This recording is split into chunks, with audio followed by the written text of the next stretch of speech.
Hello and a warm welcome to Federal Special Program Capital Beat. The killing of a Hindu man during recent violent protests in Bangladesh has pushed the already strained ties between Dhaka and New Delhi into a deeper crisis. As the two neighbors accuse each other of destabilizing relations, questions are growing over whether their once close, time tested relationship is fraying beyond repair. Now, in India, what has happened is that this episode has sparked protests by Hindu nationalist groups. For example, VHP and Bajrang Dal. The man who was killed, Dipu Chandra, who was 27 years old, a member of Bangladesh's Hindu minority, was accused of blasphemy and beaten to death by a mob last week in Mymensingh in northern Bangladesh. Now, the incident happened hours before the violent protests broke out over the murder of Sharif Osman Hadi, who was a prominent student leader in the capital, Dhaka. Now, Hadi's supporters allege that the main suspect, who they say is linked to the Awami League, the party of the deposed Prime Minister Sheikh Hasina, who has fled to India, of course, and further fueling the anti India sentiment in Muslim majority Bangladesh. So, can India really restore its ties with Bangladesh? What is really happening on the latest crisis? So, we'll try and understand all of this. Joining me this evening is Sheikh Inan, who's a student leader and activist who joins us from Dhaka. Thank you so much, Sheikh Inan, for joining. We have Shubir Bhaumik, who's a senior journalist and political commentator. Thank you so much, Shubir, for joining. And I'll begin with Shubir first because the protests are growing in India as well over the killing of this Hindu person, Dipu Chandra. What do you really feel with the way the things are unfolding? Bangladesh, denying things, then New Delhi emphasizing on what's happening to the Hindu minorities. What is really happening? And do you see the ties between New Delhi and Dhaka fraying beyond repair now? Well, the situation in Bangladesh is going from bad to worse, and the interim government of Mohammad Yunus has absolutely no control on the law and order. Now, I will insist that this is partly by design. And why I say so? Because if there is chaos and a reign of terror, then those people who are close to Muhammad Yunus, the Jamaat-e-Islami, and the other Islamist radical forces, their chances in the elections are boosted. Now, why do you think Dipu Das was lynched to death in this kind of a brutal manner? This is an entirely political thing. You see, previously, whenever some Hindus got killed, Yunus and his flunkies, like his press secretary, Mr. Shafi, would always say, oh, this is a political matter. It is indeed political. The killing is political. You know why? It's political because if people like Deepu are killed, Hindus would be too scared to come out and vote. Other religious minorities like the Buddhist Chakmas in the Chittagong Hill Tracts, they would be scared to vote. Traditionally, all these minorities have voted for Awami League. At the moment, since the Awami League is not in contest, they might, choose to vote for the other major party, BNP, may or may not. They won't vote for Jamaat surely, because Jamaat is seen as a radical fundamentalist party. So here the game is, you go for one-out killing like this, you scare the entire population and they decide that discretion is the better part of valor and they decide not to vote. Jamaat is a marginal party in electoral terms in Bangladesh. Never has it had more than 8% share of the popular vote. Yeah, the Awami League always at 35 to 40% at the very least, and the BNP around 30%. Now here the case is that the story is that you scare people away from the booth. And especially this works with the minorities who are already vulnerable. So you go for one-out killing like this, and your job is done, which means you drive the minorities indoors. They don't come out to vote. So if you can't get their vote, ensure that they do not vote. This is the Jamaat Islamic game plan. And Jamaat and Yunus are now at the moment made for each other. Yunus needs Jamaat because he wants to be president. Only if the Jamaat wins the election will they agree to make him president. And, Yunus therefore needs the Jamaat. And Jamaat needs Yunus because if they win the election, globally they will be seen as a party of mullahs. If they have a Nobel laureate like Yunus who talks very sweetly, who talks in reasonably good English, all this kind of a thing makes up a globally acceptable face. So Jamaat needs Yunus for their global image management. Yunus needs Jamaat to become president, which will mean he will have immunity from prosecution for all the kinds of double dealings, or all these various cases that were filed against him, money laundering, etc. He will also be the supreme commander of the armed forces, and he will be in a position to dictate terms, because this election is not just an election, it's an election and a referendum. And what is the issue in the referendum? Whether Bangladeshis accept the July Charter or not. And what is the July Charter? One of the most important things in the July Charter is more powers to the president. Slowly, Yunus and his people want to take Bangladesh away from its present parliamentary system, Westminster system, which India adopted and which Bangladesh adopted on Indian model, towards the American model of president. So what happens? He gets immunity from prosecution. If he becomes president, he becomes the supreme commander of armed forces. And under the new scheme of things, if the president has more powers, he becomes a very powerful president, perhaps the most powerful president ever in Bangladesh's history. So Yunus needs the Jamaat, and Jamaat needs the Yunus. And therefore, Yunus and his administration have done very little to actually stop these kind of killings. So these killings, this mayhem, this chaos is partly by design, and partly because once you start this process, once you start riding the tiger, you don't have a control over it. So sometimes this can spin out of control. The interesting thing, Nilu, here is, for Yunus, it's a win-win. If things spin out of control and he has to call off the elections, he still remains in power as the chief advisor of the interim administration. And if this chaos and anarchy and terror leads to a Jamaat victory, he becomes president. So either way, he is in a win-win situation. This is the game plan for Yunus and Jamaat. They made for each other. And this violence that you see on the streets is partly by design. And if this continues, there's bound to be a very adverse effect on India-Bangladesh relations, because India cannot turn a blind eye to all this aggression that is happening against Hindus, against other minorities, and also against, other political parties like the Awami League. The point is, if this continues, there will be an exodus. One of the reasons why Indira Gandhi sent the Indian army into Bangladesh in an interventionist mode in December 1971 was that she was desperate to stop the influx of refugees, because it was straining the Indian economy very hard. You all know what she told Kissinger. She said, get your friend Yahya Khan to normalize the situation in East Pakistan so that this refugee exodus stops. If you don't stop it, he will. And she pointed to Sam Manekshaw. He will, meaning the Indian army will. So, I'm not suggesting that the Indian army or anything like that is going to get involved. But point is, India is bound to be upset with any of these, this absolute lawlessness prevailing in Bangladesh, and which will have an impact on, the refugee exodus. People have already started coming in bits and pieces. This can build up over a period of time. And also, because there is a conscious attempt, Jamaat and other Islamists cannot win the election unless they whip up anti-Indian feelings. One of the top leaders of Jamaat, Muhammad Tahir, when he was visiting New York with Yunus, when Yunus went to the UN General Assembly, in New York, he said that we are prepared for a jihad against India with 5 million people, 50 lakh, volunteers. So all this anti-Indian talk has been systematically whipped up. Commission reports have been released on 2009 BDR mutiny suggesting India was involved in it without any real proof.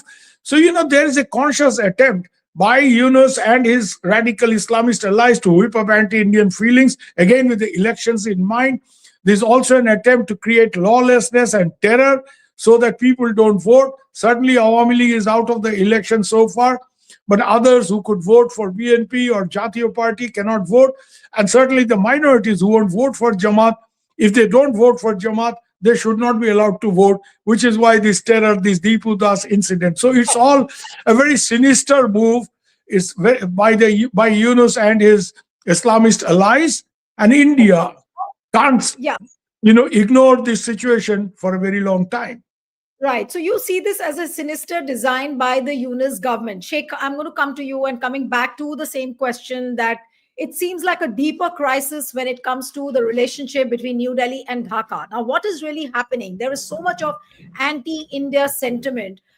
Can the earlier ties be restored at all? Do you see the possibility? Or do you see the worsening of ties now? Thank you, Nilo. Thanks a lot for connecting me. Here with us, we have Mr. Shobir Bhaumik, a senior journalist and expert in Bangladesh context. Thank you, Dada, for joining here with us. What you see at the time, the relationship of India and Bangladesh, it is not new. If we go through the history, we can see before even 1971 liberation war, the Pakistani rulers also made propagandas that if Bangladesh is liberated or if Bangladesh is an independent country, it will be a state of India. This was totally a bogus, fake thinking. And it was proved after the liberation war of 1971 when Bangabandhu, I mean Sheikh Mujibur Rahman, the father of the nation of Bangladesh, returned to the country with the help of Mrs. Indira Gandhi, and Indian army was retreated from Bangladesh after making Bangladesh an independent country. Even during the liberation war of 1971, the Pakistani military killed 30 lakhs Bengali people. 30 lakhs Bengali people. They accused that these 30 lakhs Bengali people were agent of India. Can it be possible anywhere? The 30 lakhs of Bengal, 3 million Bengali people are agent of India. This is totally a bogus propaganda. And using this propaganda, saying that they are Indian agents, they killed 3 million Bengali people. They raped at least 2 lakhs women of Bangladesh. So this is not anything new. Even after the death of the father of the nation during 15th August of 1975, they started it again saying that India will take over Bangladesh. India actually never had any intention to rule over Bangladesh, because if they had so, they could have done it during 1971. As we all know, that Pakistani military didn't surrender to the Bengali people, they surrendered to the Indian army. Even then, India did not try to interfere with anything about Bangladesh. Still they are doing this kind of propaganda. Now it is on a high because Mr. Yunus, the fascist, the killer Yunus, is trying to make a hype against India and trying to stabilize his chair so that he can remain for many more years in the chair. Whatever that can be a post, the chief of the government or the president of the country, anyway. But this cannot stay long. He cannot run this drama for long. People will be understanding what is happening actually. What happened in Dhaka during this kind of protests cannot be imagined in any civilized country. As you know, which is a very matter of shame for Bangladesh and as a nation for us, that the High Commission at Chittagong, maybe the office of Deputy High Commissioner at Chittagong, Bangladesh, was attacked by these fundamentalists, by these extremists. Even here, the house of the Deputy Commissioner of Chittagong, Dhaka, of Indian High Commission was attacked by them. The High Commission, Deputy High Commission in Khulna, Bangladesh, was attacked by them. What is the motive? What was their fault in killing Hadi? Was there any connection? Whether they can show any kind of connectivity between India and the killers of Hadi? They are accusing that India has given shelter to the killers of Hadi. Okay, fine. Hadi was killed at the middle of the day at a road of Dhaka. The killer shot him. The killer then hid the weapons, and then he flew to India. What was the police doing then? What was the security agencies doing then? Actually, this was a killing. This was a plot, another plot of the meticulous design of Muhammad Yunus and his allies to postpone the election or to create a chaotic situation in Bangladesh regarding the killing of Hadi. They are accusing that Hadi's killers are from Awami League and its student wing, Bangladesh Students League. As you know, you should know that 5 lakhs, minimum 5 lakhs activists of Bangladesh Students League are deprived of their educational right. They cannot go to the educational institutes, they cannot sit for the exams. Crores of Bangladesh Awami League activists and its supporters cannot stay in their home because of the torture of the Yunus and his allies. There are many allies, Jamaat, NCP, some are the BNP leaders and activists who are aggressive more than their leaders. So if we cannot stay at our home, we cannot have our educational rights, then we are having a revolver and going and shooting Hadi. How can it be possible? This is totally bogus. If you say to this to any people of Bangladesh, a a person of good health, good mental health, he will say it a joke. A Awami League supporter, a Chhatro League supporter cannot stay at his home. He is taken behind the bars without any kind of proper investigation. He cannot complete his study from any education institute. In such situation, how can he kill such a student leader? There is no way. There can be no connectivity. This is totally a fake accusation. So actually, the intention was to blame Awami League. The intention was to convert the blame to India and then making it a chaotic situation and end up or do making problems between Bangladesh and India. And we would like to say that I would also request the people of India and people of Bangladesh that we have to understand the motive of those ill health, ill mental people, and we should be much more aware to prevent them, to stop this kind of barbarism. Otherwise, Bangladesh will be turned into a barbaric medieval Arab country. Ethiopia, Somalia, Yemen. Tell me, no, but are the things exacerbating or precipitating in an ugly fashion between Dhaka and New Delhi more because Sheikh Hasina has taken asylum in the country? And logically speaking, India should have given her back to Bangladesh. Is that the reason? I'll come to you, Shubir, after this. Yes. No, no, no way. How can India, to whom India will give her back?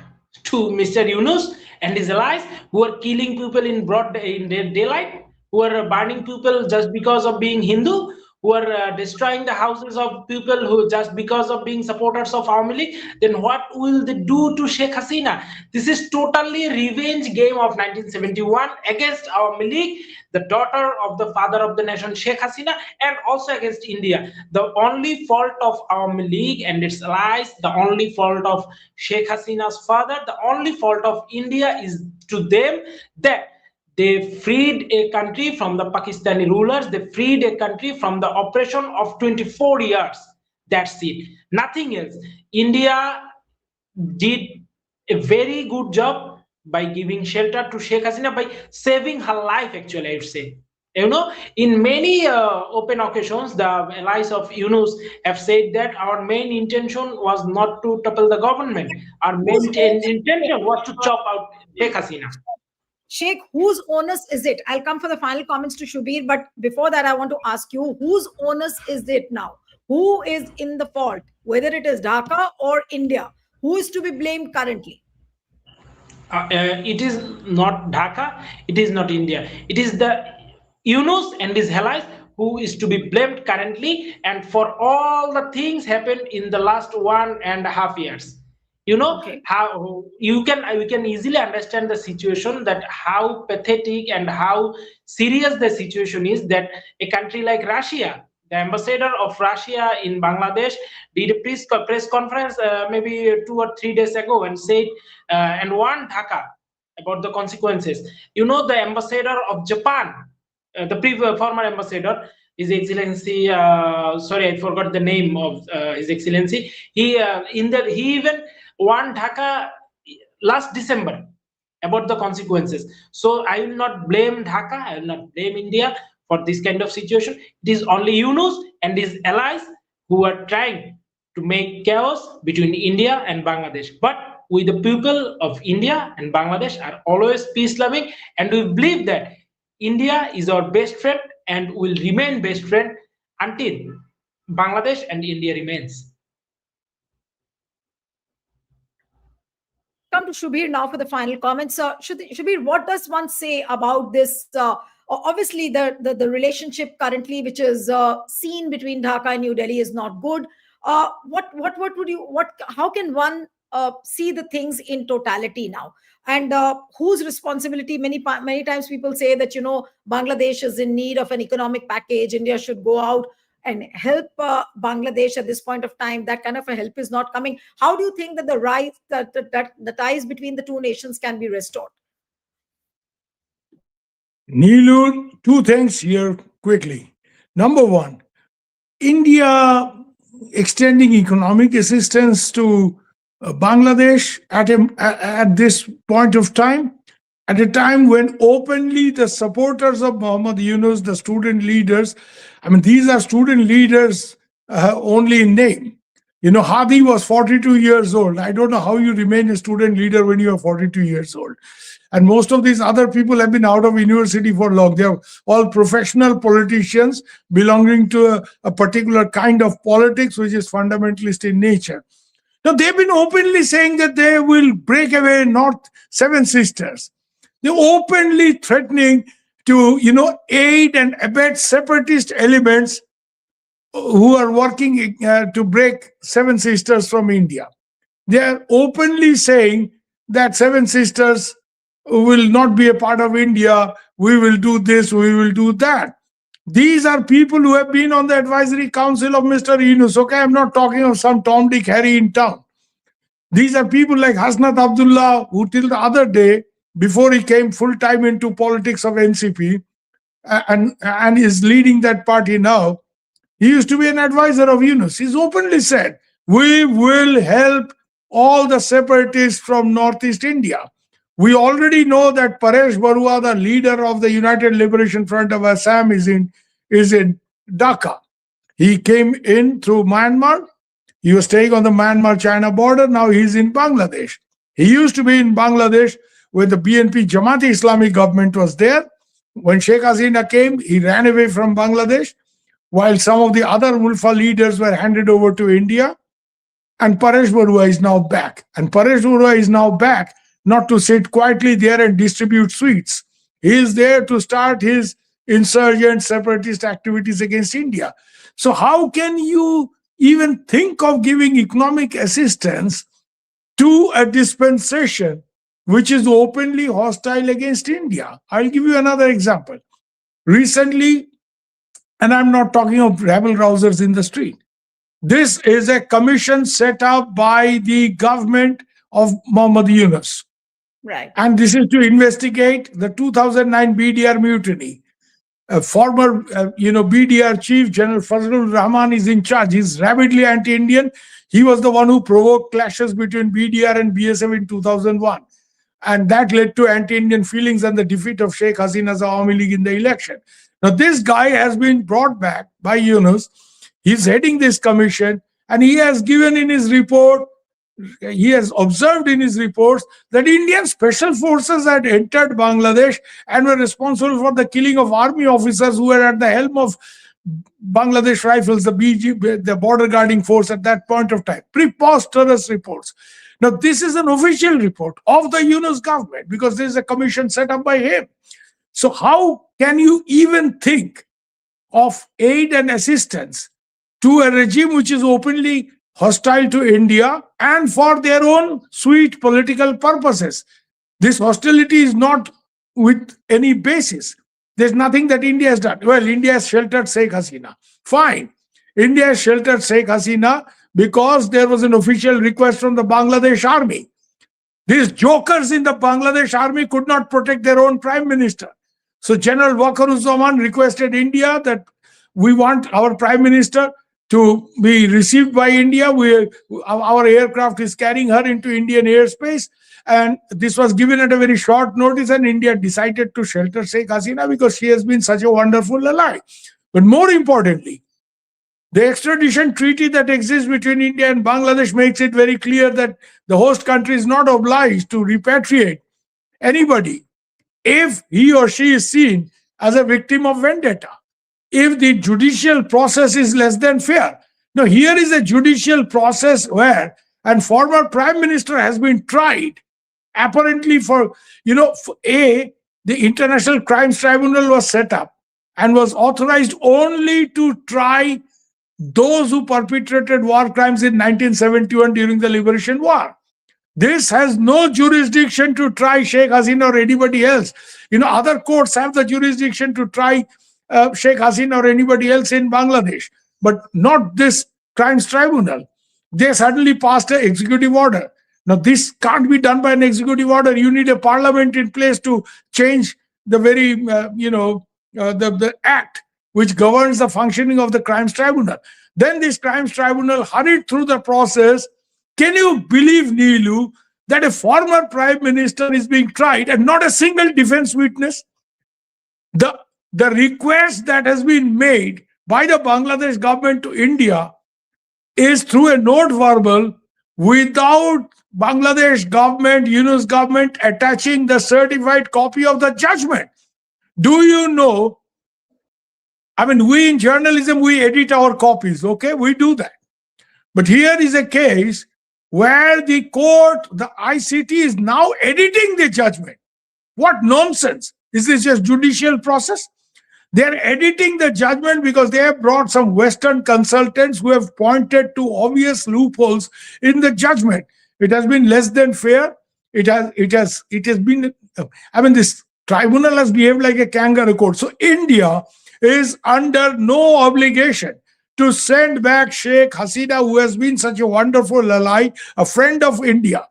At the end of the day, can you ask Russia to send back Bashar al-Assad, who Russia has given shelter to? Because long-term ally. And who is ruling Syria today? Who is the Americans shaking hands with? These Americans who brought down Sheikh Hasina government through a deep state operation. They're shaking hands in Syria with a former Al-Qaeda commander whose specialization was to chop off heads. So, we are not supposed to be guided by all this. We must know as a responsible nation who our friends are and who our enemies are. So never even think, that you can send back Sheikh Hasina just because Mr. Yunus is asking for it. There are people in India, there are some industrialists who are selling power to Yunus who may feel obliged because Yunus is recently cleared their very big bill, $30 million and all that. They may feel obliged to oblige Yunus. India has no reason to oblige Yunus. And please remember, there is a consensus. When the judgment against Sheikh Hasina came, it was strongly criticized by the ruling BJP, the leading opposition party Congress, the CPIM and the Left Front, which is the main force in Bengal, and everybody else. So there is no question of sending back Sheikh Hasina unless, of course, she herself wants to go back, as our Foreign Minister Jaishankar has correctly said. And she might choose a time of her own. But now, if we send her back, we are sending her back to the gallows. We will have blood on our hands, and our conscience will be pricked. As a nation, our conscience will not be at ease for years and years to come, that you send back a close ally who has done anything and everything that India has wanted into the hands of people who are every day threatening to break up India, who are every day threatening, they're circulating maps of greater Bangladesh. Yunus is, presenting that book with that map to visiting foreign dignitaries. So and Yunus is not even an elected leader. Yeah, he is heading an interim government. The oath that he took on the Constitution of Bangladesh, that Constitution does not have any provision for an interim government. It does not have any provision for a referendum which Yunus is now going to hold. So this is a totally illegal government, and India is under no obligation to oblige an illegal government. and there is an all-party consensus on this particular issue in India, which the elected government of India cannot go against. India is a democracy. India has to honor the sentiments of its people as reflected through all the major political parties on the Sheikh Hasina issue. So there is no question of handing back Yunus. And, relation between India and Bangladesh, well, Bangladesh is, it's wrong to say that few of these chaps, fundamentalists, go out on the streets and demonstrate against India. Don't think that Bangladesh is hate India just because these guys are demonstrating. Bangladesh has come to India for everything that you can think of. My sisters from Bangladesh come here for Eid Ka Bazaar because the sarees are cheaper here. Okay? They come here for educating their children. They come here for medical treatment. I have a friend here today. He's a journalist from Bangladesh with this newspaper that they burned down. Prothom Alo. He's here in Bangladesh to get treatment. Okay. Why these people are attacking Indian missions? They are attacking Indian missions because they have made enough money. They can go to Singapore for treatment. But the common people of Bangladesh have to come to India to get cheap medical care. When they attack these visa officers, they want to ensure that no average Bangladeshi can come to India, because if the visa offices are closed for grounds of security, the common Bangladeshi like Inan cannot come to India. Now, people like Yunus, he is rich. He has 30,000 crores worth of asset. Even a student advisor, can you believe, Neelu, this Asif Mahmood Sajib Bhuiya, who was his advisor, who has now resigned because he wants to stand for election. His hotel bill in the last 1.5 years is 138 crores. I was asking my Bangladeshi friends, and I will ask my young brother Inan, what did he have for lunch and dinner? Did he bring down sun and moon? How can you run up a hotel bill in 1.5 years, 138 crores? Did he have lunch with sun and moon that he needs so much money? So, these are absolutely corrupt people who are running the show there, and they're fundamentalists. They can jolly well go to Malaysia or, Singapore for treatment. But the common Bangladeshi for cheap medical care looks forward to India.